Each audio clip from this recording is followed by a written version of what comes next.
오늘 말씀은 말라기 2장 10절부터 16절까지입니다. 우리는 한 아버지를 가지지 아니하였느냐? 하나님께서 지으신 바가 아니냐? 어찌하여 우리 각 사람이 자기 형제에게 거짓을 행하여 우리 조상들의 언약을 욕되게 하느냐? 유다는 거짓을 행하였고 이스라엘과 예루살렘 중에서는 가증한 일을 행하였으며 유다는 여호와께서 사랑하시는 그 성결을 욕되게 하여 이방신을 떼고 결혼하였으니 이 일을 행하는 사람에게 속한 자는 꽤나 전하 응답하는 자는 물론이요 만군의 여호와께 제사를 드리는 자도 여호와께서 야곱의 장막 가운데에서 끊어버리시리라. 너희가 이런 일도 행하나니 곧 눈물과 울음으로 탄식으로 여호와의 제단을 가리게 하는도다. 그러므로 여호와께서 다시는 너희의 봉헌물을 돌보지도 아니하시며 그것을 너희 손에서 기꺼이 받지도 아니하시거늘 너희는 이르기를 어찌 되니까 하는도다. 이는 너와 내가 어려서 맞이한 아내 사이에 여호와께서 증인이 되시기 때문이라. 그는 내 짝이요 너가 서약한 아내로 돼 내가 그에게 거짓말을 행하였도다. 그는 영이 충만하였으나 오직 하나를 만들지 아니하셨느냐? 어찌하여 하나만 만드셨느냐? 이는 경건한 자손을 얻고자 하심이라. 그러므로 내 심령을 삼가 지켜 어려서 맞이한 아내에게 거짓말을 행하지 말지니라. 이스라엘 하나님 여호와가 이르노니 나는 이혼하는 것과 옷으로 학대를 가리는 자를 미워하노라. 만군의 여호와의 말이니라. 그러므로 너희 심령을 삼가 지켜 거짓을 행하지 말지니라. 아멘.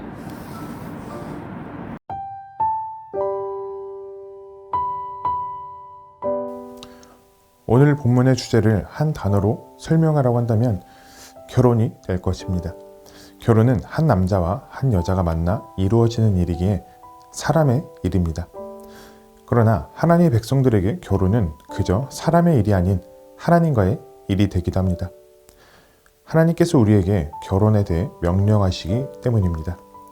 그렇게 결혼은 내가 하나님을 경외하고 있는지 그렇지 않은지를 보여주기도 합니다. 즉, 결혼은 사람과의 일을 넘어 하나님과의 일이기도 하며 하나님을 경외하는 것과 연결된다는 것입니다. 그러면 결혼이 어떻게 하나님을 경외하는 것을 보여주는지, 어떻게 연결이 되는지 오늘 말씀을 통해 보고자 합니다. 첫째로, 결혼이 하나님 경외와 연결되는 이유는 하나님께서 금하신 것을 순종하느냐의 문제이기 때문입니다. 하나님께서는 자기 백성들에게 이방 여인과의 결혼을 금하셨습니다.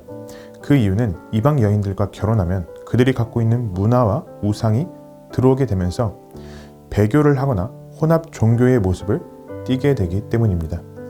그렇기에 내가 누구랑 결혼하느냐의 문제는 하나님을 바르게 섬기고 있는가, 하나님을 두려워하는가의 문제이기도 했죠. 그러나 이스라엘 백성들과 유다 백성들은 늘 하나님의 명령에 불순종하여 이방 여인과 결혼을 했습니다. 심지어 이들은 이방 여인과 결혼을 하기 위해 젊었을 적 결혼한 아내와 이혼을 하기도 했습니다. 하나님의 명령에 불순종한 것도 모자라 자신의 음욕을 위해서 한 여인을 과부로 만드는 이 행동은 하나님을 멸시하는 것과 마찬가지입니다. 둘째로, 결혼이 하나님을 경외하는 것과 연결되는 이유는 결혼은 믿음의 세대, 경건한 자손을 얻는 데 목적이 있기 때문입니다. 이 말은 결혼하면 무조건 애를 낳아야 한다, 이런 식의 말은 아닙니다. 결혼을 하면은 순리에 의해서 자녀를 낳게 되죠. 이는 하나님을 믿는 자들이나 믿지 않는 자들이나 똑같습니다. 그런데 하나님을 믿노라는 자들에게 이 순리는 그저 귀여운 아이 한 명을 낳는 일이 아닙니다. 하나님의 백성들의 자녀를 낳는 일은 내 아이 한 명 낳는 것을 넘어서 이 아이를 경건한 자손으로 양육하기 위해, 언약의 자손으로 양육하기 위해 사명이 있다는 것을 의미합니다. 그래서 우리는 유아 세례 시에 다음과 같은 질문을 받게 되죠. 여러분은 지금 이 아이를 하나님께 바치고 겸손한 마음으로 하나님의 은혜를 의지하며 친히 경건의 본을 아이에게 보여주고 그를 위하여 기도하며 그와 함께 기도하고 거룩한 진리의 도를 가르치고 주의 교훈 가운데서 장성하는 일에 최선을 다하기로 서약합니까? 라는 질문을 받습니다. 이 서약을 누가 하죠? 교회를 안 다니는 사람들은 이 서약을 하지 않습니다. 교회를 다니는 사람들이 하지요. 우리가 하지요.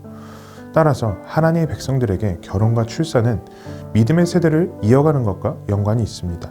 그리고 이것이 하나님을 경외하는 것과 연관이 되는 이유는 아이를 신앙으로 양육하는 것이 부모의 사명이라면 이 사명을 감당하기 위해서는 부모가 먼저 믿음의 본을 보이며 하나님을 경외하는 모습을 보여주어야 하기 때문입니다.